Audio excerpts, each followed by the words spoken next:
Chengannur Kollakadavu government Mohammedan ഹൈസ്കൂളിൽ Mathrubhumi നിറകതിർ seed ക്ലബിന്റെയും school social service സ്കീമിന്റെയും ആഭിമുഖ്യത്തിൽ ലഹരിവിരുദ്ധ പോസ്റ്റർ പ്രദർശനം നടന്നു. Chengannur excise preventive officer Binoy ഉദ്ഘാടനം നിർവഹിച്ചു. ചെങ്ങന്നൂർ കൊല്ലക്കടവ് ഗവൺമെന്റ് മുഹമ്മദൻ ഹൈസ്കൂളിൽ Mathrubhumi നിറകതിർ seed ക്ലബിന്റെയും school social service സ്കീമിന്റെയും ആഭിമുഖ്യത്തിലാണ് ലഹരിവിരുദ്ധ പോസ്റ്റർ പ്രദർശനം നടത്തിയത്. Chengannur excise preventive officer Binoy ഉദ്ഘാടനം നിർവഹിച്ചു.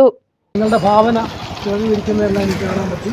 നല്ല രീതിയിലുള്ള പോസ്റ്ററാണ് എല്ലാം തന്നെ, ഓരോന്നും ഒന്നിനൊന്ന് മെച്ചമായിട്ടാണ്. അപ്പോൾ ഇത് പോസ്റ്ററുകളിൽ മാത്രം പോരാ, നമ്മുടെ മനസ്സുകളിലും ആഴത്തിൽ പതിയണം. നമ്മളെ ലഹരിയോട് നമ്മളൊരു കാരണവശാലും നമ്മൾ കൂട്ടുകൂടരുത്. ലഹരിയോട് കൂട്ടുകൂടിക്കഴിഞ്ഞാൽ നമ്മുടെ ജീവിതം തന്നെ ഇല്ലാതായി. അതിന് പകരം നമ്മൾ പഠനവും കലാപ്രവർത്തനങ്ങളും സ്പോർട്സും അങ്ങനെയുള്ള ആക്ടിവിറ്റികളിലേക്ക് നമ്മുടെ മനസ്സിനെ തിരിച്ച് അതിലേക്ക് നമ്മുടെ സമയം ചിലവഴിച്ച് അത് നമ്മുടെ ജീവിതത്തിൽ പിന്നീട് നമുക്ക് നല്ല രീതിയിൽ മുന്നേറാനും നല്ല രീതിയിൽ വിജയത്തിലേക്ക് നമുക്ക് പോകാനും നമുക്ക് സാധിക്കും. സിവിൽ എക്സൈസ് ഓഫീസർ വിഷ്ണു ആശംസകൾ അറിയിച്ചു.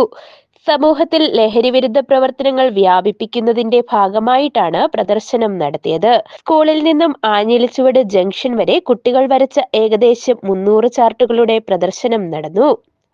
നമുക്കറിയാം, നമ്മൾ തലമുറയിൽ വസിക്കുന്ന ഒരു കാര്യമാണ് ലഹരി എന്ന് പറയുന്നത്, അല്ലേ? ഒരുപാട് ലഹരികളുണ്ട്. എങ്കിലും ഈ പറഞ്ഞ മയക്കുമരുന്ന് പറഞ്ഞൊരു ലഹരി, അതിലേക്ക് വരാതിരിക്കാൻ വേണ്ടി നമ്മളെല്ലാം ശ്രദ്ധിക്കുക. നമ്മുടെ കുഞ്ഞുങ്ങളും നമ്മുടെ കുടുംബവും തലമുറകൾ ശ്രമിച്ചത് മാത്രമേ നമുക്ക് ജീവിതത്തിൽ നമുക്ക് മുമ്പോട്ട് നശിപ്പിക്കാൻ പറ്റില്ല. നമ്മളാരും ഈ വഴിക്ക് പോകാതെ മറ്റുള്ളവർ ഈ വഴിക്ക് പോകുന്നുണ്ടെങ്കിൽ അവർ തിരുത്തി അതിനെക്കൊണ്ട് നമ്മൾ ശ്രമിക്കുക. School head master PC Prasad സ്വാഗതം ആശംസിച്ചു. ജസ്റ്റിൻ ജെയിംസ് നന്ദി രേഖപ്പെടുത്തി. ക്ലബ്ബ് കോർഡിനേറ്റർ അൻവർ പരിപാടികൾക്ക് നേതൃത്വം നൽകി. News bureau, Chengannur.